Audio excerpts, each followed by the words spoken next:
Okay, I'm gonna try, if I can, to make a little video for you guys that missed Math for Liberal Arts today, because we had a lot of questions on homework. On number 15 here, we're selling 5,000 tickets. The event that could happen is you could win 1,000, 500, or 100. There's only one winner for this guy. 2 people win $500, and 3 winners will win $100. So the probability of each event is 1 over 5,000, 2 over 5,000 because 2 of these, and then 3 over 5,000 because there was 3 of these winners. And then when I multiply those, I get these fractions. Obviously, 2 times 500 is 1,000, and 3 times 100 is 300, all of those over 5,000.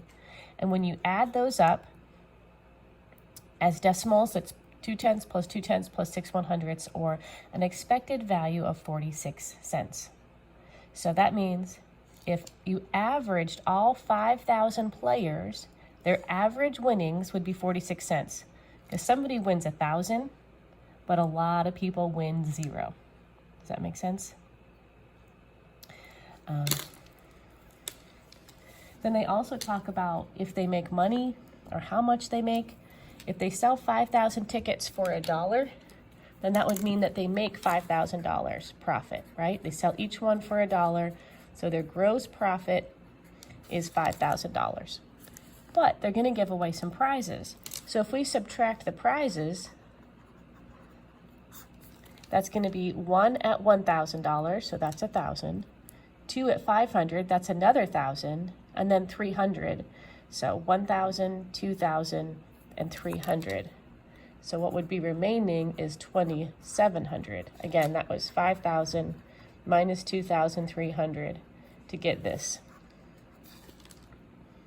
So I think the next question asks a little bit about their profit, and gross profit, of course, is 5,000. Net profit is what you have left after you give away the prizes. Excuse me. Number 19.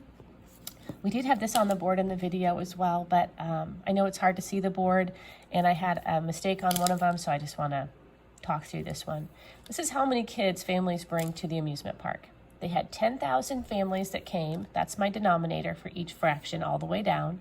And then they tell us how many families brought 1 kid, how many families brought 2 kids, how many families brought 3 kids, and all the way down.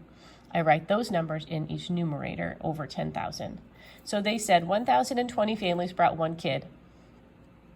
So the probability that you brought 1 kid is 1,020 over 10,000. The probability that you brought 2 kids is 3,370 over 10,000. These numerators came from the problem. They told us all of that. Then I take 1 times this, and I get, as a decimal, 102 thousandths.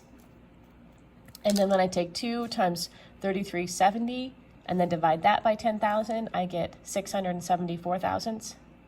When I take 3 times 3510, I get 1.053. Then you take 4 times that numerator, divide by 10,000, you get this decimal, and you just continue on. When you add all these together, I think you get 2.6 something, 66 or 68, I can't remember. It rounds to approximately 2.7 kids. So work this out. Remember that the first column is your event, what could happen. The second column is probabilities, that's where those numbers come in, the chances for winning. Then you multiply the event times the fraction to get this. And of course I did that on a calculator and just put it in decimal form.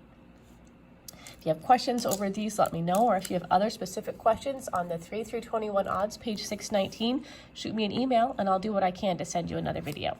I hope that helps.